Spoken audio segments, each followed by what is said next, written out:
बिस्मिल्लाहिर्रहमानिर्रहीम, अस्सलाम वालेकुम। मेरे और हारून साहब की तरफ से तमाम लोगों को प्रोग्राम मुकाबिल में हम खुश आमदेद कहते हैं। 8 साल का अरसा गुजर गया और 8 साल के बाद बिल आखिर पाकिस्तान तहरीक इंसाफ के ममनुआ फंडिंग केस का फैसला कल सुबह यानी मंगल के रोज़ 10 बजे सुनाया जाएगा। इस क्या फैसला मुतवक्के है और इसके साथ साथ इमरान खान साहब का कितना मुस्तकबिल इस फैसले से जुड़ा है या फिर पाकिस्तान तहरीक इंसाफ के सियासी मुस्तकबिल के हवाले से भी बात करेंगे।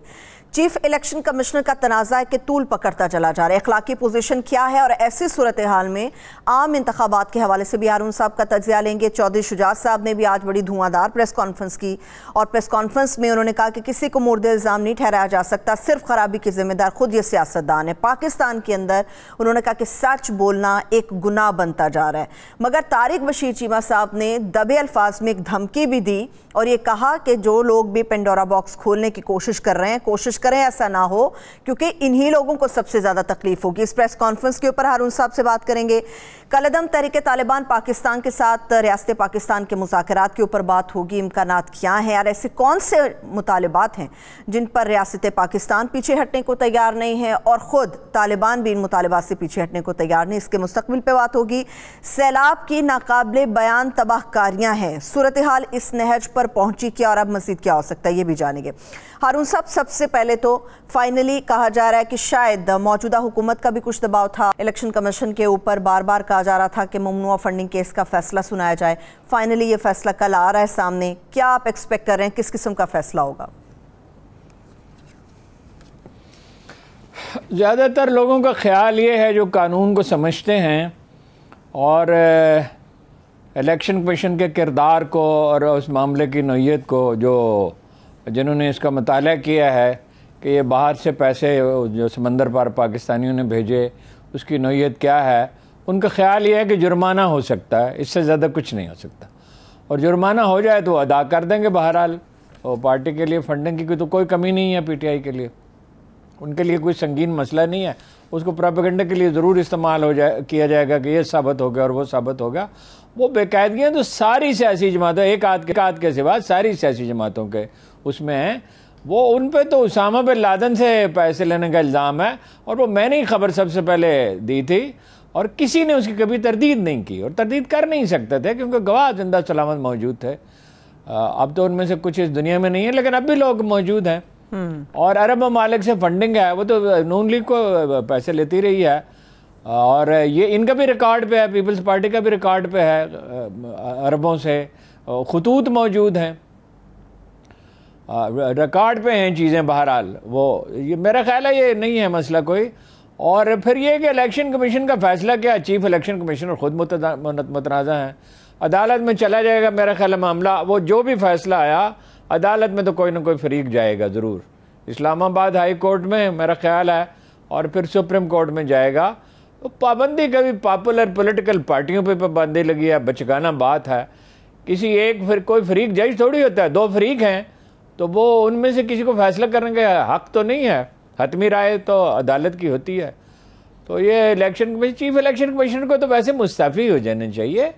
ये नहीं कोई 70% से ज़्यादा आबादी की नुमाइंदगी करने वाली 2 असम्बली उनके खिलाफ करारदाद मंजूर कर चुके हैं। जब आदमी इतना मुतनाज़ा हो जाए, डस्का में तो बेकायदगी की थी पीटीआई ने, तो उन्होंने कैसे सख्त इक़दाम किया था। और कमाल है कि वो इस्तीफ़े मंजूर हो गए, डिप्टी स्पीकर ने इस्तीफ़े मंजूर कर लिए जी। और वो तो कोई उन्होंने उसको तस्लीम नहीं किया इलेक्शन कमीशन ने। और ये बिल्कुल सरी एक खिलाफ वर्जी कहना चाहिए इसको। एक अजीब बात है कि 11 आदमियों के, और वो 11 आदमी कौन से जो उनकी मर्जी है, जो अपोजिशन को सूट करता है, हुकूमत को सूट करता है, 13 जमाती इत्तेहाद को जो उन्हें सूट करता है, उन्होंने वो इस्तीफे मंजूर कर लिए। भाई वो एक फरीक हैं जो मौजूदा स्पीकर हैं, वो बहुत ही खुद मुतनाज़ा आदमी हैं, उनका माजी ऐसा नहीं है जिस पर रश्क कर सकें वो। तो ये इलेक्शन कमीशन का अजीब व गरीब मामला है। इन हालात में तो ज़ाहिर है इलेक्शन कमीशन तो कभी मुतनाज़ा होता ही नहीं है और इस सतह पे कभी आता ही नहीं है। तो उन्हें मुस्तफ़ी होना चाहिए और मुस्तफ़ी में होंगे ही। ज़ाहिर है एजिटेशन शुरू हो जाएगा, बहुत नुकसान होगा और ख़राबी पहले से मौजूद कशीदगी में और कशीदगी पैदा होगी, तो फिर वो मुस्तफ़ी हो जाएंगे। खुदा जाने क्या वो सोचते हैं, क्यों बैठे हुए हैं और कौन उनको सहारा देता है। सही है। अगर फैसले की नौयत को हारून साहब थोड़ा सख्त तस्वुर किया जाए, क्या यह मुमकिन है कि इमरान खान साहब के ऊपर पाबंदी लग जाए? नहीं, सवाल ही नहीं पैदा होता। लगेगी भी तो फैसले को मानेगा कौन? मुल्क में हंगामे शुरू हो जाएंगे, और ऐसे हंगामे होंगे, वो तो देखिए 30-40 लाख आदमी फ़ौरन ही बाहर निकल आते हैं, और इस पे तो बहुत ज़्यादा निकल आएंगे। और इस तरह के वाक़यात का मुल्क मुतहम्मल नहीं हो सकता। पहले सैलाब हैं, मईशत तबाह हो रही है, रुपए की कदर हर रोज़ गिरती जाती है। आज खुदा खुदा करके कुछ बेहतरी हुई है। अंदाज़ा यह है कि अगस्त के पहले हफ्ते के आखिर में वो हो जाएगा IMF से, तो फिर ठीक होनी शुरू हो जाएगी सूरत हाल रुपए की। तो इस वक्त मुल्क इसका मुतहम्मल तो नहीं हो सकता, और इस वक्त ऐलान करना क्या ज़रूरी था जी? भाई इतना अरसा रोके रखा तो चंद दिन और ठहर जाएं। 8 साल आपने फैसला नहीं किया। जो फैसला करना था पहले करते। उस वक्त जो है वो हुकूमत में थे, तो उनसे भी घबराते थे, दूसरों से भी घबराते थे। जजों का ये काम नहीं होता, ये एक तरह के जज ही हैं, जजों का ये काम नहीं होता कि ये देखें पॉलिटिकल कंसिडरेशन को, इस तरह की फलां खुश हो गए, फलां नाराज़ होगा। सिर्फ हालात को देखना होता है थोड़ा सा, लेकिन असल में तो कानून को देखना होता है। सही है। यानी कि आपका मतलब है दबाव का नतीजा है, सियासी जमातों में है, दबाव का नतीजा ये फैसला जाहिर है, इसमें कोई शुबा है। और चीफ इलेक्शन कमिश्नर साहब का जो रवैया है वो सब देख ही रहे हैं कैसा है, उसमें क्या इबाम है। सही। आपको याद होगा अरुण साहब कि हम हमेशा से ये बात करते रहे, और आज मैं फवाद चौधरी साहब को भी सुन रही थी, वो यही बात कर रहे थे कि ठीक है, शौक से तहरीक इंसाफ के अगेंस्ट या जो भी फैसला उनके लिए आपने लिखा है वो कल सुनाएं, मगर पाकिस्तान पीपुल्स पार्टी और नून लीग भी उस केस के अंदर शामिल है, इन लोगों का भी फैसला साथ आना चाहिए। अब उनके केस बाद में शुरू हुए थे, लेकिन जैसी सूरत हाल है शुकूक व शुबहात की, और एतबार उन पर रहा नहीं है बाद लोगों को, या कम अज़ कम ये वो जायज़ है उनका अदम एतमाद या नाजायज़ है। लेकिन जब कोई जज है उसको फरीक समझ लिया जाए तो उसे ज़्यादा एहतियात करनी चाहिए। तो बेहतर यही होता कि तीनों पार्टियों के बारे में एक साथ ही सुना दिया जाता। सही है, ठीक है। अब मेरा ख्याल है वो इसको मुलतवी रखेंगे पीपल्स पार्टी और नून लीग का। बेकायदगियाँ उनमें तो बहुत हैं। आपको बताया ना, उसामा बिन लादेन से पैसे लिए, एक अरब मुल्क से पैसे लेते रहे। मैंने लिखा था उस वक्त 2013 के इलेक्शन में, छपा हुआ है अखबार में, कॉलम मेरे छपा हुआ है कि सऊदी सफीर ने कहा, PTI का वफद गया एक मिलने के लिए, इमरान खान भी थे उसमें, खाकवानी साहब थे उसमें, जहांगीर तरीन साहब थे उसमें, जावेद हाशमी थे, उस वक्त वो थे पार्टी के साथ। तो सऊदी सफीर ने उनसे कहा कि हमने तो PTI की हमायत का, उसके नून लीग की हमायत का फैसला किया नवाज शरीफ का, आप भी उनका साथ दें। ये सूरत हाल थी, खुल्लम खुल्ला मतलब हमायत की जाती थी, और उस वक्त तो किसी ने नोटिस नहीं लिया, बाद में भी नोटिस नहीं लिया। सही। ये जो बरतानवी अखबार ने अबराज ग्रुप के आरिफ नकवी साहब को लेकर खबर शाया की हारून साहब, ये अचानक से हो गई, ये तो डिक्लेयर्ड चीजें थी। फारूक हबीब साहब ने भी कहा कि सब कुछ डिक्लेयर था, फिर अचानक से खबर का शाया होना समझ से बाहर। तो वो ऑलरेडी इलेक्शन कमीशन के पास ये सारी तफसीलात मौजूद हैं, रिकॉर्ड पे हैं। वो कहते हैं जी वो इमरान खान ने पहली दफ़ा अखबारात में छप रहा है, इमरान खान ने पहली दफ़ा एतराफ़ कर लिया। पहली दफ़ा कब एतराफ़ किया? वो तो रिकॉर्ड पे है इलेक्शन कमीशन के, और उसकी नोयत ये नहीं है जो साबित करने की कोशिश की जा रही है। अच्छा, दर हकीकत तो उसमें है ही कुछ नहीं। मेरा नहीं ख्याल है कि उसकी कोई अहमियत है। देखिए इसी अखबार में छपा है, अगर यानी चूंकि एक बरतानवी अखबार में छपा है, ये तसव्वुर दिया जा रहा है ये मुकद्दस सहीफा है, वहाँ झूठी खबर छपती ही नहीं है। और कहते हैं जी वो मुकदमा करें। वो क्यों मुकदमा करें? उन पर तो जिम्मेदारी आयद ही नहीं की अखबार ने। इसी फाइनेंशियल टाइम ने लिखा कि अगर ये उसकी हर बात को दुरुस्त मानना है तो फिर उसको भी दुरुस्त मान लिया जाए, कि $2 करोड़ दिए शरीफ खानदान को, नाम लेके लिखा नवाज शरीफ साहब, शहबाज शरीफ साहब। यहाँ तो उन्होंने नहीं कहा कि इमरान खान जिम्मेदार है, उन्होंने कहा आरिफ नकवी ने बेकायदगी की। मैं उसकी भी नौयत वाज़े करता हूँ कि वो बेकायदगी है क्या। ठीक है। और उनका नाम लेकर लिखा। वॉल स्ट्रीट जर्नल ने लिखा 2 करोड़ रुपए, वो के इलेक्ट्रिक की फरोख्त का मामला था, वो आरिफ नकवी साहब का उससे भी ताल्लुक था, कि $2 करोड़ इनको दिए। अच्छा, $2 करोड़ ज़्यादा होते हैं या $20 लाख ज़्यादा होते हैं? और ये चंदा जमा करना जुर्म है या रिश्वत लेना जुर्म है? चंदा जमा करना तो कोई जुर्म नहीं है, रिश्वत लेना जुर्म है ना। इन्होंने तो कोई मुकदमा नहीं किया भाई। वॉल स्ट्रीट जर्नल पे, फाइनेंशियल टाइम्स पे मुकदमा करते दायर, और एक तो वो क्लेम करते कि भाई हमारी सियासी शोहरत और जाति, कई बहुत से मुकदमे बनते हैं, सियासी तौर पर नुकसान पहुंचाया है, जाती तौर पर मेंटल टार्चर किया है, तो वो तो अदारे ही बिक जाते। इतनी बड़े भारी जुर्माने हो सकते थे, $1 बिलियन का हो सकता था। तो ये मुकदमात लोग जीतते रहे हैं बरतानिया की और अमेरिका की अदालतों में, दायर तो बहरहाल करते रहे, तो एक क्यों नहीं किया दायर मुकदमा। देखिए वो क्या है केस, नौयत क्या है जी, उसमें ज्यादा से ज्यादा कोई टेक्निकल गलती है, इससे ज्यादा कुछ भी नहीं है। वो ये है कि जी उन्होंने अपनी जाती प्रॉपर्टी पे, यानी वो ज़मीन है उनकी, वो घर भी है उसमें बना हुआ, उन्होंने वहाँ पे क्रिकेट मैच कराया। अब टिकट तो लोगों ने खुद खरीदा अपनी मर्जी से, और फिर डिनर में उन्होंने चंदा दिया, तो चंदा उन्होंने खुद दिया ना, किसी ने उनसे जबरन तो नहीं लिया। इस मामले की नौयत कोई रिश्वत या साजिश या गबन या फ्रॉड की तो नहीं है। चंदा दिया, बैंकों के जरिए पैसे आए। अब जो पैसे बैंकों के जरिए आए हैं वो तो पहले ही दिखा दिया गया। वो खबर से ये तासुर दिया जा रहा है कि ये वाकया पहले लोगों को मालूम नहीं था, ये एक मालूम वाकया है। इतने बड़े हंगामे इस मुल्क में होते हैं कि लोग बहुत सी चीज़ें भूल ही जाते हैं। ये रिकॉर्ड पे है, किसने किया, ये फाद हुसैन साहब के बारे में कहा जा रहा है। वैसे तो उनका तासुर तो अच्छा है, लेकिन जब आदमी सियासत में चला जाता है तो जाहिर है जो कुछ भी उसमें हो रहा है उसका हिस्सा बन जाता है। तो वो उन्होंने मैनेज किया, वो वहाँ गए कहा जाता है मुल्क से बाहर, और ये भी कहा जाता है कि और भी खबरें छपवाएंगे। अब PTI वाले भी छपवा सकते हैं, इसी तरह की कुछ चीज़ें जमा कर लें। और वो बरतानवी अखबारात को क्या है, एक और इसका पहलू है जी, वो ये है कि कोई भी कंपनी जिसका एशिया से ताल्लुक़ होगा, ख़ास तौर पर किसी मुसलमान मुल्क से ताल्लुक़ होगा, तो वो उसको वेस्टर्न प्रेस जो है, बरतानवी, फ्रांसीसी, अमरीकी प्रेस जो है, ज़्यादा तो बरतानवी है, ज़्यादा मौसर है, अमरीकी भी हैं, तो वो उसको हाईलाइट करने की कोशिश करेंगे जहाँ बेकायदगी, ज़रा सी भी बेकायदगी होगी। बेकायदगी दुनिया का हर कारोबारी अदारा करता है, कभी ना कभी छोटी मोटी बेकायदगियाँ। ये एक ऐसे तेज़ रफ्तार बिजनेस हैं, इनमें हर वक्त ठहर कर बहुत ज़्यादा सोचने का मौका नहीं होता। अगर जो कानूनी माहिरीन की राय वो लेते हैं, बाद वक्त नहीं भी ले सकते, वक्त ही नहीं होता, जल्दी में फैसले होते हैं। अब ये चीफ एग्जीक्यूटिव इन कंपनियों के जो हैं वो कानूनी माहिर तो नहीं होते, बेकायदगी हो जाती है, उसमें जितनी बेकायदगी है उतना उसको जुर्माना हो जाता है या कोई सज़ा हो जाती है। मगर ये इनको टारगेट किया जाता है, BCCI को इसी तरह टारगेट किया गया। अच्छा, वो आरिफ नकवी को ऐसे जुराइम पेशा बना के पेश किया जा रहा है, वो कोई जुराइम पेशा आदमी तो नहीं है। उसने को 35 अरब रुपये पाकिस्तान में फलाई सरगर्मियों पे सर्फ किए हैं। उसकी एक तस्वीर उसके दफ्तर में लगी हुई है जिसमें वो 10 साल की उम्र में अपना वो उसके लिए दफाई फंड के लिए जूते पॉलिश कर रहा है। गरीब ख़ानदान का था, फर्जंद था, एंटरप्रेन्योर बड़ा वो साबित हुआ, और उसने एक इन्वेस्टमेंट कंपनी बनाई। ये कंपनी की नौयत क्या है, मुश्किल अंग्रेज़ी इस्तिलाहात हैं। सादा अल्फाज में यह है कि लोगों से पैसे लेकर, वो उनकी एक साख होती है, उनकी महारत होती है, और उसमें अगर जो लोग एतबार करते हैं तो वो उनको पैसे देते हैं, वो सरमायाकारी करते हैं। दुनिया में ऐसे बहुत से अदारे हैं। ये दुनिया की सबसे बड़ी कंपनी थी अपनी नौयत की, यानी ये ख़ास नौयत है, उसमें दुनिया की $17 बिलियन तक इनकी इन्वेस्टमेंट गई है। ठीक, और पैसे इन्होंने किसी एक पार्टी को तो नहीं दिए, कई पार्टियों को दिए, और वेलफेयर पे बहुत खर्च किया।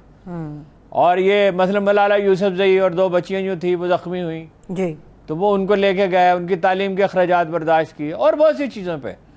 तो ये मीडिया ट्रायल है, कोई सीरियस केस नहीं है। केस है तो केस मुकदमा करें ना जी, मुकदमा हो सकता है। अगर मेरी राय गलत है फर्ज कीजिए तो मुकदमा हो सकता है ना, कार्रवाई करें, हुकूमत उनकी है, कार्रवाई क्यों नहीं करते। वो ये बात ही गलत है कि ये नया वाक़या है, ये कोई नया वाक़या है ही नहीं, ये बरसों पुराना वाक़या है। ये पैसे कब आए थे, ये पैसे तो आए 2012-13 में, शायद 14 में भी कुछ, 14 में ये केस, तो 14 में हो गया था। ताज़ा वाक़या से तो इसका कोई ताल्लुक ही नहीं है। हाँ, सही है, सही, ठीक है। लेकिन हारून साहब, जो बुनियादी नुक्ता जिसके ऊपर इख्तलाफ कर रही मौजूदा हुकूमत भी और शायद जो नाक़िदीन है तहरीक इंसाफ के, उनका मकसद ये है कि डोनेशन हासिल करने से कोई मसला नहीं है, कोई तकलीफ नहीं है, मगर जिस मकसद के लिए इस डोनेशन को हासिल किया गया वहाँ पर इस्तेमाल नहीं किया गया, सिर्फ उसका हिसाब चाहिए। नहीं, किसके लिए इस्तेमाल किया गया, पार्टी के लिए इस्तेमाल किया गया ना, और किस लिए इस्तेमाल किया गया, कहाँ इस्तेमाल किया गया है इसको। ठीक है, लेकिन जाती मकासद खास तौर इस्तेमाल किया गया, किसी दावत वलीमा पे तो खर्च नहीं हुआ। नहीं, दावत वलीमा नहीं हारून साहब, लेकिन अस्पताल का नाम, इसमें शौकत खानम का नाम लिया जाता है कि जी ये डोनेशन पार्टी के लिए था, मगर आपने अस्पताल का नहीं लिया गया। यही तो आपको इतनी देर से बताने की कोशिश कर रहा हूं।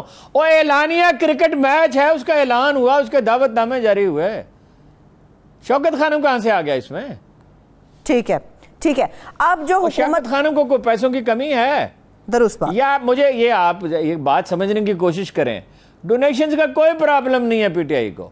ओवरसीज पाकिस्तानी 70-80%, मिनिमम 70%, बाद लोगों का अंदाजा 80% या उससे कुछ ज़्यादा, वो उनके साथ हैं। डोनेशंस का उनका प्रॉब्लम ही नहीं है। इमरान खान जाएं, इंग्लैंड जाएं, अगर 2 डिनर करें तो इतने पैसे जमा हो जाएंगे। ये क्या मसला है? सही है, ठीक है। चलिए, चीफ इलेक्शन कमिश्नर का जो तनाज़ा है हारून साहब, उसके ऊपर मौजूदा हुकूमत का स्टांस ये है कि शायद इसलिए उनके ऊपर इतना दबाव बढ़ा रही है तहरीक इंसाफ के मन मर्जी का फैसला हासिल कर सके। हालांकि इखलाकी पोजीशन भी उनके दुरुस्त है और कानूनी लिहाज से भी वो अपने फैसला तो वो लिखा हुआ पड़ा है।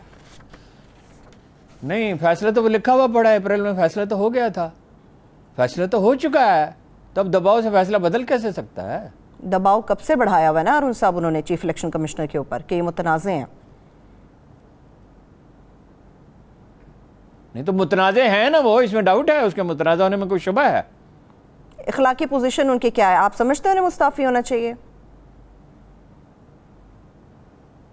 मैं तकरीबन 3 दफ़ा तो इस प्रोग्राम में कह चुका हूँ, अभी कोई शक इसमें बाकी है कि मेरी राय क्या है? कानूनी ऑप्शंस तो उनके पास है हारून साहब ओहदे पर कायम रहने के। कानूनी लिहाज से तो वो ओहदे पर कायम रह सकते हैं, अपने कानूनी लिहाज से वो अपने ओहदे पर कायम रह सकते हैं। अच्छा, शौक से रहें, अगर आपकी यही राय है तो ठीक है, उनको हो जाएगी इस प्रोग्राम से इत्तला, उन्हें आपकी राय अगर वो मानते हैं तो रहें इस ओहदे पे। नहीं हारून साहब, शौक से रहें, पर रह सकते ही नहीं है, हुकूमत नहीं रह सकती तो वो कहाँ रहेंगे? जुडिशल कमीशन में चले जाएं, जुडिशल कमीशन के काउंसिल में चले जाएं। अखलाकी जवाब भी देखना होता है, सिर्फ इलेक्शन कराने उन्होंने उनकी साख ही कोई नहीं, तो इलेक्शन कैसे करा लेंगे? ठीक है हारून साहब, चलिए आगे चलते हैं। चौधरी शुजात साहब, हारून साहब चलिए एक सवाल का जवाब दे दीजिए, फिर मैं चौधरी साहब पे जाती हूँ। इलेक्शन कब तक एक्सपेक्टेड है? आम इंतखाबात हर दफ़ा पूछती हूँ आपसे। जो सबसे अहम सवाल है वो अब आपने पूछा है, इतना वक्त ज़ाया कर दिया इलेक्शन कमीशन पे। वो अपना इलेक्शन जो है अप्रैल में चाहते हैं नवाज शरीफ साहब। देखिए, 2 आदमी ज़्यादा मैटर करते हैं, लेकिन उनका बस नहीं चल रहा नवाज शरीफ साहब का, और वो उसका इजहार भी करते हैं उनकी पार्टी के लोग कि हम बेबस हैं अलाइज की वजह से। इमरान खान चाहते हैं अक्टूबर में, अब ना अप्रैल उसके लिए मौजूद वक्त है, ना अक्टूबर मौजूद वक्त है। अक्टूबर में कपास की बुवाई हो रही होती है, और देहात के आधे वोट देहात के हैं, और उसमें से कोई, यानी कुल आबादी का 10-15% और देहात की आबादी का कोई 1/3 बाद उसके फिगर्स तो नहीं है, अंदाज़ा किया जा सकता है थोड़ा सा। वो मसरूफ़ होंगे अक्टूबर में कपास की बुआई में, और अप्रैल में गंदम की कटाई में मसरूफ़ होंगे। ठीक, तो इलेक्शन के लिए मौजूद तरीन वक्त तो फरवरी है, फरवरी ज़्यादा से ज़्यादा एंड ऑफ फरवरी। मार्च में भी बाज़ जगह पे सिंध में गंदम पक जाती है, तो अक्टूबर में तो बिल्कुल ही मौजूद नहीं है। नवंबर में हो सकते हैं, लेकिन अंदाज़ा ये है कि इलेक्शन नवंबर में अगर नहीं होंगे तो ज़्यादा से ज़्यादा भी लेट हो गए तो फरवरी में हो सकते हैं, अप्रैल तक नहीं जा सकते। उनको पसे पर्दा राब्ते किए जा रहे हैं इलेक्शन कराने के लिए, और परवेज़ खटक साहब हैं, उधर इसहाक डार से बात हो रही है, क्योंकि वो बड़े मियाँ जो हैं, बड़े मियाँ साहब, वो तो बेचारे जो हैं उनकी यादाश्त अब उतना काम नहीं करती। वैसे तो शहबाज शरीफ साहब की यादाश्त भी काम नहीं कर रही, आपने देखा, हालांकि इनकी मेमोरी बहुत अच्छी, एक्सीलेंट मेमोरी थी, काम नहीं कर रही। वो तकरीर करते करते बीच में पूछते हैं वो शेर क्या था, और फिर वो उन्हें शेर बिल्कुल याद नहीं आता, उसका आधा मिसरा भी याद नहीं आता। वाक़या बयान करते हुए वो भूल जाते हैं कि इमरान खान ने एजिटेशन कब किया था, 2018 वो कह रहे थे। तो बहुत शदीद दबाव की हालत है और काम हुकूमत कर नहीं सकती। इलेक्शन नागुज़ीर हैं, कोई चारा नहीं है इलेक्शन के सिवा। इस वक्त IMF से मामलात करने हैं, दूसरे मुल्कों से करने हैं, और बहुत सी चीज़ें हैं।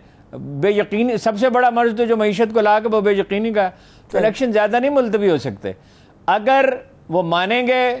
देखिए, जरदारी साहब रुकावट है इसमें, मौलाना फजलुर रहमान रुकावट है, इसलिए कि उन्हें अपना मुस्तकबिल बहुत मखदूश नज़र आता है। सही, तो मानेंगे तो ठीक है, नहीं कि एक आध दलाई उन्हें छोड़ के चला जाएगा, वो क्या मुश्किल काम है। कहीं से एक टेलीफोन जाएगा, कहीं से कोई यकीन दहानी कराएगा, वो छोड़ देंगे। इलेक्शन तो जल्दी कराना कोई मसला ही नहीं है, लेकिन बेहतर है कंसेंसस के साथ हो। अच्छा, ठीक है। अभी आपने मईशत की भी बात की हारून साहब, चौधरी साहब ने जो प्रेस कॉन्फ्रेंस की है उसमें उन्होंने सियासतदानों को ही जिम्मेदार ठहराया तमाम तर खराबी का, चाहे वो किसी भी सतह पर हो। ये उनकी राय है, ठीक है। आप उनकी राय पे सियासतदान तो जिम्मेदार नहीं, हम सब जानते हैं, बेशुमार लोग जिम्मेदार हैं। ठीक है, ठीक है। लेकिन जो तारिक बशीर चीमा साहब हारून साहब बात कर रहे हैं उनको आप किस तरह से देखते हैं? वो कहते हैं आज तक मैंने इनको रोका हुआ था कि खानदान का और पार्टी का बंटवारा नहीं होना चाहिए, मगर आगाज परवेज इलाही साहब की तरफ से हो गया। उन्होंने क्या रोका हुआ था? वो इस पोजीशन में एक खानदान की पार्टी है, तो तारिक बशीर चीमा साहब का क्या अमल दखल है इसमें? इतना ज़्यादा तो नहीं है। वो एक MNA की सीट है जो उन्होंने PTI के वोटों से जीती है। आपका ख्याल है तारिक बशीर चीमा साहब के अपने वोट इतने हैं कि वो जीते? वो किसी पार्टी की मदद से जीतते हैं, और इनके तो शायद ही कोई एक आध सीट भी ना जीत सकते अगर PTI इनके साथ ना होती। एक आध शायद जीत लेते, 2 जीत लेते। तो ये पंजाब असम्बली की 10 सीटें हैं और कौमी असम्बली कितनी है, वो तो PTI के वोटों से जीते हैं। उनका कोई इतना बड़ा किरदार नहीं है। दरअसल उनका किरदार जो है वो तो ख़राबी पैदा करने में ज़्यादा है। अच्छा, देखिए चौधरी, मैं ये बात वजाहत कर चुका हूँ, बार बार कहना अच्छा नहीं लगता। वो बिज़नेस का जहाँ तक ताल्लुक़ है तो वो परवेज़ इलाही साहब करते थे जी, और सियासत जो है ज़हूर इलाही साहब करते थे सियासत, और कारोबार करते थे मंजूर इलाही। फिर जब ये चौधरी ज़हूर इलाही के बाद ये लोग आए मैदान में, तो सियासत भी परवेज़ इलाही करते थे, कारोबार भी परवेज़ इलाही करते थे। और सियासत कुछ बुनियादी तौर पे, यानी कई बरस से तो अब ये सूरत हाल। उससे पहले शुजात हुसैन साहब का एक किरदार था, लेकिन ये कि वो ख़ानदान के सरबराह की हैसियत से ज़रूरी फ़ैसले उनकी इजाज़त से किए जाते थे। तो तारिक बशीर चीमा साहब को से किसी को पूछना चाहिए था कि 10 के 10 अरकान असम्बली जो ये 9, एक तो खुद परवेज़ इलाही साहब का था वोट, 10 के 10 लोग तो चले गए उनके साथ, परवेज़ इलाही साहब के साथ। तो इनके साथ है कौन? चौधरी शुजात साहब के 2 फर्जंदान हैं अर्जुमन, तो वो हैं। वो कह रहे हैं वापस आ जाएं। वापस कहाँ जाएं? अक्सरियत अक़लियत के पास आती है, और इतना तनासुब जो है वो ज़्यादा है उनका। ठीक, जो जुज़्व है वो कुल की तरफ जाता है, कुल जुज़्व की तरफ नहीं आता।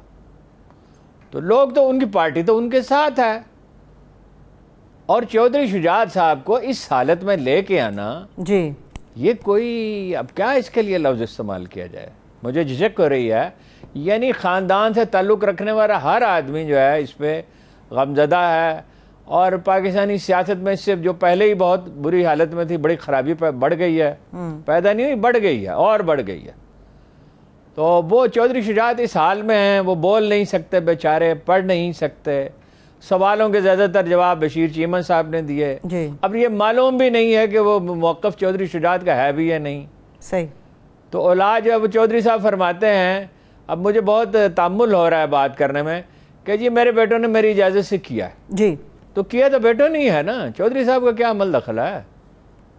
चौधरी साहब की तो सेहत ऐसी नहीं है, जब वो एक आदमी हरकत ही नहीं कर सकता, ज़्यादा लोगों से मिल ही नहीं सकता, उनकी बात समझ में नहीं आती, जो कुछ वो कहते हैं वो समझ में नहीं आता। तो उनका तो किरदार भाई एक आदमी जो बिस्तर पे लेटा रहता है, ज़्यादा से ज़्यादा कुर्सी पे बैठा होता है, और जो हरकत नहीं कर सकता, मकालमा नहीं कर सकता, तो ये फितरी है कि उसका किरदार महदूद हो जाए। वो तो अलामती किरदार था उनका। साहबजादों का इख्तलाफ था, ठीक है, वो पहले ही अपने रास्ते अलग कर लेते अगर उन्हें मुनिस इलाही से इख्तलाफ है।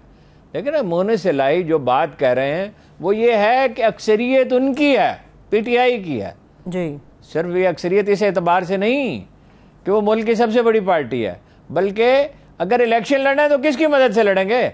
नून लीग में जाएंगे, नून लीग ने टिकटें देगी, नून लीग की टिकटें तो नहीं ले सकता खानदान, और अगर लेंगे तो बहुत बुरी हालत होगी। और वो कोई इन्हें वोट देंगे, वो अगर टिकट दे भी दें तो वो कहेंगे ये अलायंस कर लें, सीटें खाली छोड़ दें, तो अपने लोगों को मैसेज देंगे नहीं। आप देख लेंगे, है तो अंदाज़ा ही, यकीन से तो हतमी 100% यकीन से तो कुछ नहीं कहा जा सकता कि ये इनके साहबजादे नहीं इलेक्शन जीत सकेंगे और इतने कम वोट होंगे कि लोग हैरत ज़्यादा रह जाएंगे। भाई पहले भी पीटीआई के वोटों से जीते और अब तो पीटीआई के वोट इतने बढ़ गए हैं, मेरा अंदाजा है कि 52-53% के करीब हैं ओवरऑल। चौधरी शुजात साहब माइनस हो चुके काफ लीग के अंदर से हारून साहब, या अभी कुछ बाकी है? भाई उन्होंने निकाल दिया ना, जिसके साथ लोग होते हैं वही पार्टी होती है। ये समझ लीजिए 2 ग्रुप हो गए, और ग्रुप क्या, छोटा ग्रुप तो कभी जिंदा रहता ही नहीं है। पाकिस्तानी रवायत तो यही है।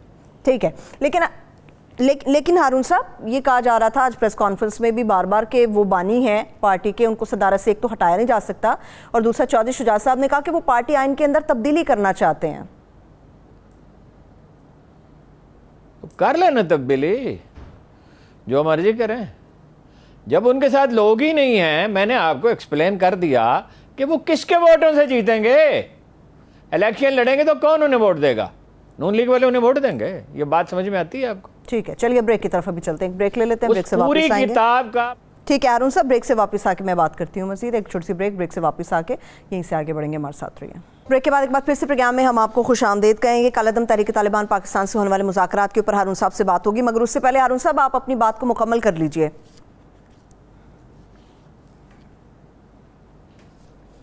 क्या बात थी वो बताएं ना, क्या सवाल? आप सियासत के ऊपर चौधरी शुजात साहब के और पार्टी आइन के हवाले से बात कर रहे थे हारून साहब। भाई वो तो बात तकरीबन मुकम्मल हो गई, वो अक्सरियत उनके साथ चली गई है। अरकान असम्बली की 75% से ज़्यादा उनके साथ हैं वहाँ, यानी बहसीत मजमूई कौमी और सूबाई के मिलाकर सूबाई असम्बली के सब लोग उनके साथ हैं। तो जो तारक बशीर चीमा साहब के मौक़िफ़ की क्या हैसियत रहेगी? एक बीमार आदमी को उठा के ले आए बेचारे को। देखिए चौधरी शुजात ये सब नहीं कहना चाहते थे, जरदारी साहब जाके बैठे रहे, और जरदारी साहब के बारे में यही मालूम नहीं है कि वो किसके एजेंडे पे काम कर रहे हैं। सही, क्या लोग भूल गए हैं? जुल्फ़िकार मिर्ज़ा की प्रेस कॉन्फ्रेंस से लोग भूल गए हैं? कुरान सर पे रख के, उन्होंने सर पे कुरान रख के, ये अपनी नौइयत का मुनफरिद वाक़या, उन्होंने कहा ये अमेरिका के लिए काम कर रहे हैं, डीप स्टेट के लिए, यानी अमेरिकी अदारों के लिए, और ये मुल्क को तोड़ना चाहता है अमेरिका, 3 हिस्सों में तकसीम करना चाहता है। जरदारी साहब उसके लिए काम कर रहे हैं। आपने गौर फरमाया कि बिलावल भुट्टो को वज़ीर ख़ारजा बनाया गया। भाई आपके पास इतने तजुर्बाकार लोग मौजूद हैं, जिस आदमी का एक दिन का तजुर्बा नहीं है कारोबार रियासत का, और फॉरेन ऑफिस के तो सिरे से नहीं है। भाई इन्होंने अपनी हुकूमत में उनको कोई जिम्मेदारी दी होती, कोई काम काज सीखा होता। उसका जो इंडिया का वज़ीर ख़ारजा है, जिससे आपको दरअसल मुकाबला दरपेश है, और अमेरिका के तो ये खिलाफ जा ही नहीं सकते, अमेरिका के खिलाफ बराए वज़न बैत भी कोई बात नहीं कहते, दिखावे के लिए भी नहीं कहते। और इंडिया का जो वज़ीर ख़ारजा है उसका कोई 50 बरस का तजुर्बा है। पहले वो फॉरेन ऑफिस में मुलाजिम थे और अब वो एक पॉलिटिशियन है। तो उनके साथ मुकाबले के लिए एक ऐसे बच्चे को मैदान में उतारा है, तो ये मालूम नहीं है उनको कि ना तजुर्बाकार आदमी है और ये कुछ भी नहीं कर सकेगा। 15-20 दिन वो वहाँ स्विट्ज़रलैंड में बैठे रहे मौसूफ, और कुछ पता नहीं उन्होंने क्या किया, उसकी तफसील अपनी कौम को तो नहीं बताई। जब वो न्यूयॉर्क जाते हैं तो डिसअपीयर हो जाते हैं, वहाँ से न्यूयॉर्क में उनके साथ लोग होते हैं साथ, वहाँ से वो चले जाते हैं, फिर पता नहीं चलता कहाँ गए, कई दिन बगैर होते, 2-2, 3-3 दिन। तो ये इस सूरत हाल में चौधरी शुजात साहब को इन सब चीज़ों का इदराक होना चाहिए। लेकिन अब एक आदमी बीमार है, बूढ़ा है तो वो हम उम्र ही परवेज़ लाई कि बहरहाल वो बेचारे एक मर्ज़ में मुब्तला हो गए। तो इस सूरत हाल में तारक बशीर चीमा साहब को तो अपनी सीट की और अपनी वजारत से ज़्यादा की कोई फिक्र नहीं है, किसी को भी नहीं है। वैसे पाकिस्तान में लोग अपने ग्रोहों की ज़्यादा से ज़्यादा ज़ाती और ज़्यादा से ज़्यादा ग्रोही मफादात के लिए लड़ रहे हैं, मुल्क के लिए तो कोई नहीं लड़ रहा। तो इनकी तो सीट शायद हो जाए महफूज या ना महफूज हो, ख़तरे में ही लगती है। तो लेकिन मुल्क का क्या होगा उसकी परवाह नहीं है इन्हें। सही है, ठीक है। मुल्क का क्या होगा अरुण साहब, खुशखबरी सुना तो दी मिफ्ताह इस्माइल साहब ने, उन्होंने कहा दरामदाद कम होगी, हमने मुल्क को डिफॉल्ट होने से बचा लिया। नहीं, दरामदाद कैसे कम हुई है ये देखना होगा ना, किस कीमत पे कम हुई है। यानी एलसी नहीं खुल रही है और दरामदाद खाम माल की जब रोक दी गई है, कोई 400 टेक्सटाइल मिलें बंद हैं, लाखों आदमी बेरोज़गार हो गए हैं, मशीनरी आ नहीं सकती, जो अशियाए तय्युश थी तो वो तो पहले से बंद थी और अच्छा किया वो तो बंद होनी चाहिए थी। कहीं से कोई डॉलर आपको नहीं मिल रहा है, क्राइसिस तो डॉलर का है ना जी, कहीं से पैसे नहीं मिल रहे, तो इसमें दरामदात कम की तो किस कीमत पे की और कितनी खौलनाक तबाही के बाद की। और सारा वक्त ये कहते रहते हैं, कोई इमरान खान ने कर दिया, भाई इमरान खान सारी दुनिया जानती है उसके आखिरी साल में शरह तरक्की जो थी वो 6% थी। जी बिल्कुल, और यही होता है। और डॉलर आपको मिल सकते थे अगर इस्तेहकाम होता। ओवरसीज़ पाकिस्तानी से कहते हैं हम नहीं भेजते पैसे ज़्यादा, यानी मामूल के जो पैसे वो भेज रहे हैं वो भेज रहे हैं। तो किस कीमत पे ये किया, ये देखना होता है ना। इमरान खान साहब की तजवीज़ को आप किस तरह से देखते हैं कि डॉलर को बाहर जाने से रोकने के लिए मुल्क में फौरी तौर पे इमरजेंसी लगानी चाहिए हारून साहब? बिल्कुल लगानी चाहिए। ये इमरान खान साहब ने अब कहा, हम तो कब से कह रहे हैं कीमत भी अगर माहिरीन अगर इत्तफाक करें तो मुकर्रर की जाए डॉलर की। और डॉलर कौन ख़रीद रहा है? शाहीन साहबाई साहब कहते हैं 245 सूट केसों में, और शाहीन साहबाई की खबर एक आम अखबार में इसकी खबर नहीं है। 245 सूट केसों में पैसे गए हैं दुबई, कराची से दुबई। जी, ये इंडियन जहाज 4-5 कैसे ख़राब हो गए? एक हो सकता था ज़्यादा, बहुत ये भी हैरत अंगेज़ होता अगर 2 हो जाते, 5 कैसे ख़राब हो गए? और उनमें सामान क्यों लादा जाता है? अगर इसकी किसी ने तरदीद नहीं की रेलिवेंट अथॉरिटी ने कि कोई सामान उसमें नहीं चढ़ाया गया है।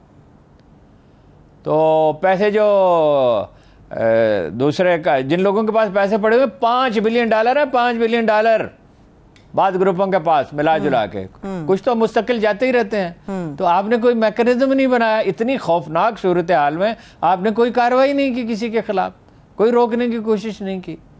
पैसे तो मुल्क से बाहर जा रहे हैं, तो इमरजेंसी लगानी चाहिए।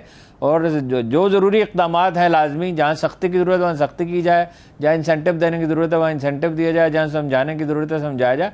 और वज़ीर-ए-आज़म साहब के पास तो फुर्सत ही नहीं है, ना इकॉनमी के लिए टाइम है, ना सैलाब ज़दगान के लिए। बड़ी मुश्किल से जब दबाव इतना शदीद हो गया, लाशें दिखाई जाने लगी चैनलों पर और हाहाकार मच गई पूरे मुल्क में, तो वरना वो तो अपनी हुकूमत बचाने में लगे हुए हैं। भाई हुकूमत तो बचती है नहीं, कोई सूरत ही नहीं है।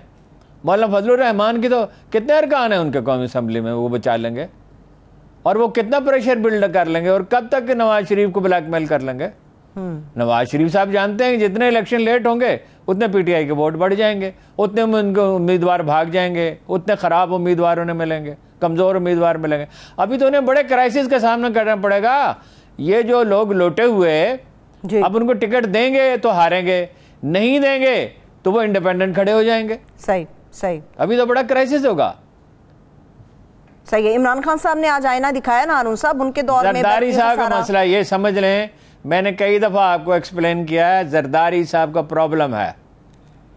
मौलाना फजलुर रहमान तो सिर्फ मुकदमात से डरते हैं ना, जरदारी साहब 2 चीज़ों से डरते हैं, मुकदमात से भी, और हुकूमत उन्हें अंदेशा है कि सिंध की उनके हाथ से निकल गई तो मुमकिन है दोबारा न मिले। इसलिए कि पंजाब में किसी पार्टी की पॉपुलैरिटी इतनी बढ़ जाए, इनकी तो पंजाब में भी है, पीटीआई की पख्तूनख्वा में भी है, इतनी बढ़ जाए तो सिंध के कुछ वडेरे लाजमन उसके साथ आ जाते हैं, क्योंकि उसमें 2 अंदेशे होते हैं। एक ये तो मरकज़ में तो होता ही है कि हुकूमत बन जाएगी मुखालिफिन की, और सूबे में भी इम्कान तो है। अब बेदारी तो बहुत है पीपल्स पार्टी से, उकताहट का अंसर है उसमें उनके खिलाफ जाता, और शहरों में तो अब पीपल्स पार्टी को कुछ नहीं मिलेगा।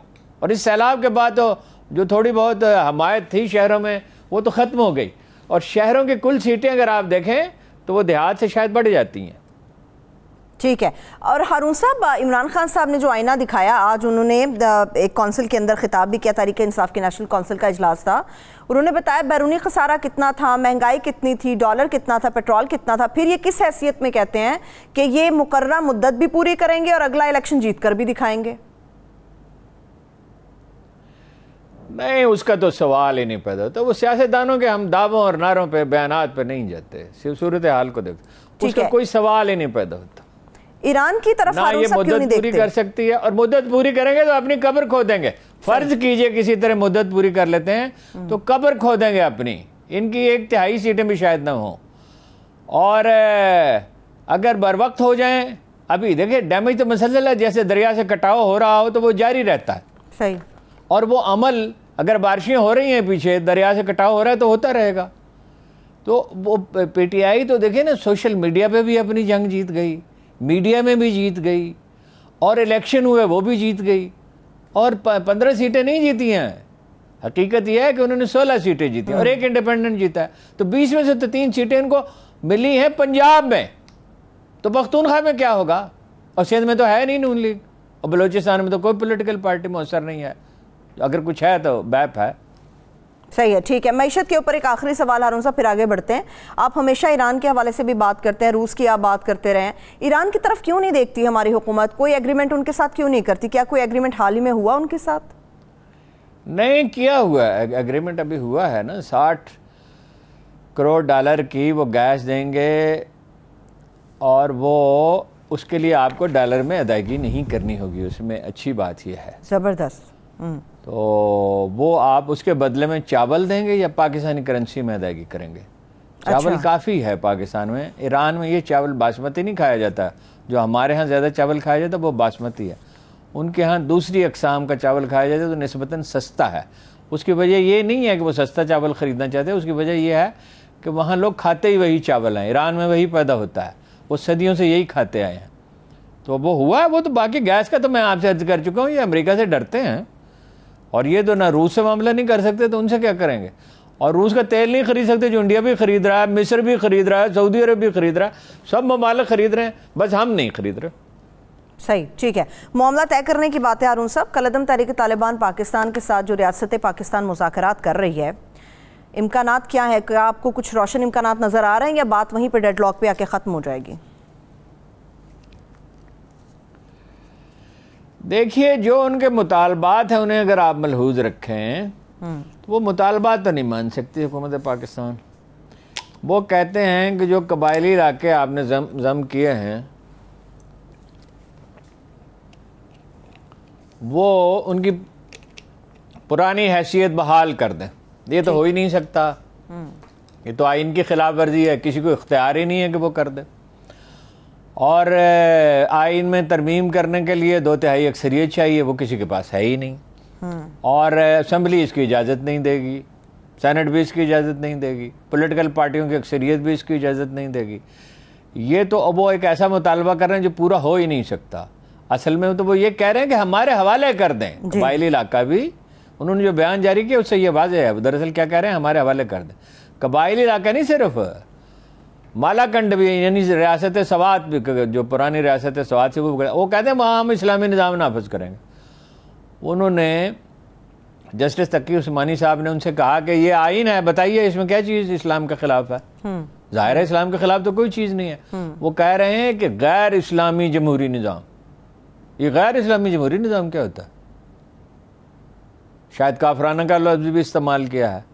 तो जो लोग आइन को नहीं मानते उनके साथ जंग बंदी तो मुमकिन है। जंग बंदी तो बदतरीन हालात में हो जाती है। अभी यूक्रेन की रूस में बात चीज़ों पर मुआहदा हो गया, जंग बंदी तो नहीं, बात चीज़ों पर एग्रीमेंट्स हो गए, वो तो होते रहते हैं। लेकिन किसी मुआहदे का इम्कान नहीं है। सिर्फ ये इससे फ़ायदा हो सकता है कि टाइम गेन कर लिया जाए, और कई मुमकिन है किसी वक्त कोई अच्छी सूरत हाल पैदा हो तो उसमें कोई बात बनवा ली जाए। वो इक़्तिदार का खून जिसके मुंह को लग जाए वो आसानी से नहीं माना करता। और इक़्तिदार भी ऐसा जो अपनी विम्स पे हो, जो चाहें कर सकें। उनका तो कोई आइन नहीं है, पाकिस्तान का तो एक आइन है। तहरीक तालिबान पाकिस्तान का तो कोई आइन नहीं है, और उनका कोई हक़ इख्तियार भी नहीं है। तो वो तारीख़ का पहिया उल्टा कभी नहीं घूमता। होगा यही आखिर के उनके खिलाफ कार्रवाई होगी, ठीक होगा यही कि आखिर में ये उलमा उनको छोड़ देंगे, कबायली हमायदीन उनको छोड़ देंगे। वो कहते हैं कि जी वो हमने जंग जीती है। आपने कौन सी जंग जीती है? हमने मुजाहिदीन को पनाह दी, हमने महाजरीन को पनाह दी, पाकिस्तान ने उनको पनाह दी, महाजरीन को आपने नहीं दी। दुरुस्त। तो एक रियासत की तरह बात कर रहे हैं, एक इलाके के हुक्मरानों की तरह, जैसे उनके पास मैंडेट हो। उनके पास क्या मैंडेट था? एक मौलाना फजलुर रहमान और एक महमूद चकज़ई उनकी हमायत कर रहे थे, और इन दोनों के मजमूई वोट मिला के 3.25% मैक्सिमम बन सकते हैं। ठीक। तो बाकी जो 96.75% वोट हैं, तो उन पे इनकी राय तो नहीं मुसल्लत हो सकती। ये तो मुमकिन नहीं है। सही है, ठीक है। और तारीखी अमल जो है वो उल्टा नहीं चलता। जैसे दरिया का पानी वापस नहीं जा सकता, लिहाजा कोई मफाहमत का इम्कान मैं तो नहीं देखता जब तक उन्हें चोट न लगे। तो जो रियासत पाकिस्तान मान सकती है बस वही मानेंगे और उनका बुनियादी मुतालबा नहीं माना जा सकता। ठीक है हारून साहब, कुछ दिन पहले मौलाना फजलुर रहमान साहब भी मीडिया टॉक कर रहे थे और आग को हवा देने के मुतरादिफ वो ये बयानात दे रहे थे कि फाटा के हवाले से जो बात हो रही थी या जिस तरह से इसको जम किया वो इस शरह पर, इस मुतालबे पर जम हुआ था कि इनको इनके हकूक़ दिए जाएंगे कबायली इलाकों को, मगर ना इनके पास पुलिस है ना इनको हकूक़ दिए जा रहे हैं। तो ऐसे में फाटा इंजमाम का कोई फ़ायदा नहीं है कबायली इलाकों की, ये मौलाना साहब की स्टेटमेंट है। देखिए ना, मैंने आपको वाज़ेह तो कर दी सारी सूरत हाल। मौलाना फजलुर रहमान की हमायत कितनी है? जो आखिरी सर्वे होता कई साल पहले उसमें कोई 9% 10% इनकी हमायत थी जो सर्वे हुआ था, और इलेक्शन में भी यही नतीजा होगा। और पीटीआई की उस वक्त 29% थी, यानी इनसे 3 गुना ज़्यादा। तो ये अपने हलीफों से बनवा लेना अपना मुतालबा। ये तो उन्होंने ज़ाती हैसियत में प्रेस कॉन्फ्रेंस की ना। नून लीग तो वही राय है जो इमरान खान की है, और बल्कि वो ज़्यादा पुरजोश थे। जब्त करने का फैसला तो उन्होंने किया था। सही। और पीपल्स पार्टी की भी यही है, तमाम लोगों की एक ही राय है। सिर्फ ये मौलाना फजलुर रहमान की राय है और महमूद अचकज़ई की राय है। मदारिस कितने फायदेमंद हो सकते हैं? 2-3% की राय तो नहीं मानी जा सकती। सही। मदारिस कितने फायदेमंद हो सकते हैं इस क्राइसिस में हारून साहब? मदारिस का क्या ताल्लुक है इस चीज़ से? कोई दरमियान में कोई रास्ता निकल सके? हारून साहब, मुज़ाकरात तो इंडिविजुअल करते हैं, अदारे तो नहीं करते। वो आपकी बात बिल्कुल दुरुस्त है, लेकिन हमेशा हम देखते हैं कि मदारिस अपना रोल प्ले करते हैं, उलमा अपना रोल प्ले करते हैं कि किसी तरह भाई उलमा की बात करें, मदारिस नहीं उलमा। मदारिस में बच्चे पढ़ते हैं, बच्चे तो नहीं कोई रोल प्ले करते ना। वो कर रहे हैं ना, उन्होंने उनको समझाया है, मगर वो उन्हें कोई नतीजा तो नहीं निकला। सीज फायर है जिसकी बाद औकात वो खिलाफ वर्जी भी करते रहते हैं। हर मसले के देर पा हल की भी बात होती है हारून साहब, क्या इस मसले का कोई देर पा हल है? देर पा हल तारीखी अमल है, ये आगे बढ़ेगा। वो बात मौलाना फजलुर रहमान की ठीक है, उनके लिए फंड्स इन्होंने कम कर दिए थे आके शहबाज शरीफ साहब ने, उन्हें फंड्स मिलने चाहिए जो भी आपके वसाइल हैं। देखिए ना, 2000 अरब रुपए तो अब भी होते हैं, बदतरीन हालात में भी 2000 अरब रुपए होते हैं। तो वो जहाँ ज़्यादा ज़रूरत है, सबसे ज़्यादा ज़रूरत है सैलाब ज़दगान को, फिर ज़्यादा ज़रूरत है बलोचिस्तान और कबायली इलाकों को। वो कबायली इलाकों को सबसे ज़्यादा है। तो वो तरक्याती मंसूबे जो हैं वो 1 साल के लिए कम करें, और पख्तूनख्वा के इलाके जो तरक्की याफ्ता हैं उनके लिए वक्ती तौर पर कुछ कमी करके, और पख्तूनख्वा की अब काबिलियत बहुत बढ़ गई है, बहुत से यानी वो ऐसे काम कर रहे हैं जो किसी सूबाई हुकूमत ने नहीं किए, उसकी तफसील में इस वक्त मैं नहीं जा सकता। तो वो उसके लिए ये ठीक है कि वहाँ पुलिस भी होनी चाहिए, अदालतें भी होनी चाहिए, सही, और तरक्याती काम भी होने चाहिए, जॉब्स भी पैदा होनी चाहिए, लेकिन वो अमन में होंगी ना, कशमकश में तो नहीं होंगी। दुरुस्त। यानी खाना जंगी हो रही है तो फिर तो नहीं होंगी, बदअमनी हो फिर तो नहीं होंगी ना, वो तो अमन से ही मुमकिन है। तो अमन बहाल करने में मौलाना फजलुर रहमान को मदद करनी चाहिए।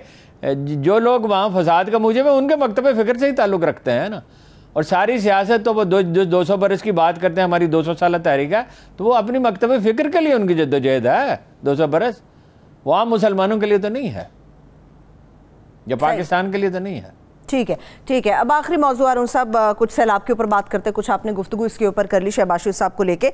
सवाल यह है कि हारून साहब, सैलाब आया, हो क्या सकता था और इतना संगीन आखिर हो कैसे गया? देखिए, हो तो बहुत कुछ सकता था। मसलन कोहे सुलेमान से पानी के जो रिले आते हैं वो इतना पानी होता है जो तरबेला डैम से ज़्यादा होता है, तो वहाँ डैम बन सकता था। और अगर डैम नहीं तो पानी के ज़ख़ीरे बन सकते थे। इसी तरह बलूचिस्तान में ये तो मालूम है नशेब कहाँ है, और ये मालूम करना कोई मुश्किल ही नहीं। 40 साल पहले की, 45 साल पहले की वापडा की स्टडी पड़ी हुई है, 5 जगह पे मुल्क में जहाँ बड़े बड़े पानी के ज़ख़ीरे बन सकते हैं। कालाबाग डैम की सब लोग मुखालफत करते हैं और कोई उसकी दलील नहीं देते।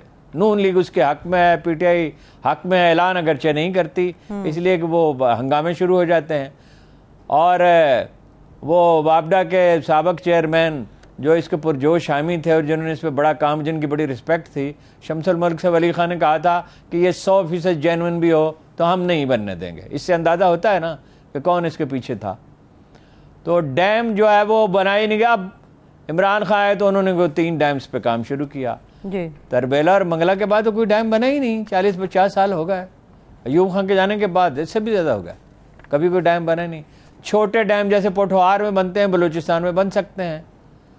अच्छा, वो बजाय इसके कि पानी वो तबाही का बायस बने, वो आपके काम आएगा। तो डैम में क्या, अगर ज़ख़ीरा बनाना हो पानी का तो उसमें तो बहुत अखराजात नहीं होते, वो लोग अपने तौर पे भी बना सकते हैं, उन्हें इंसेंटिव दिया जाए और उसके लिए फंड रखे। पहले बलूचिस्तान में तो रुपया सारा खा लिया जाता है 70-80%, और सिंध में भी यही सूरत हाल है। पंजाब में कोई 50% खर्च होता है, कोई बहुत काबिल सूरत हाल पंजाब में नहीं। डैम नहीं बनाते, क्या बनाते हैं, बड़ी बड़ी सड़कें, अच्छी भली सड़कें मौजूद थी, आपको इतनी मोटरवे की क्या ज़रूरत थी। मोटरवे बड़ी अच्छी है लेकिन कुछ चंद लोगों के लिए अच्छी है ना, 2-4-5% के लिए। तो वहाँ डेरा गाजी खां में जैसे डेरा इस्माइल खां में एक डैम बना था, यहाँ बनता, और बलूचिस्तान में बनते, पंजाब में बहुत सी जगहों पे बन सकते हैं। पानी ज़ख़ीरा कम अज़ कम ये तो हो ही सकता था कि बर वक्त इत्तला देते। ये तो मालूम है ऊंचाई कहाँ है, ढलवान कहाँ, ये तो सबको मालूम है। ये कोई पहली दफ़ा सैलाब थोड़ी आया, इस दफ़ा शदीद है, लेकिन पहले भी आते रहे हैं।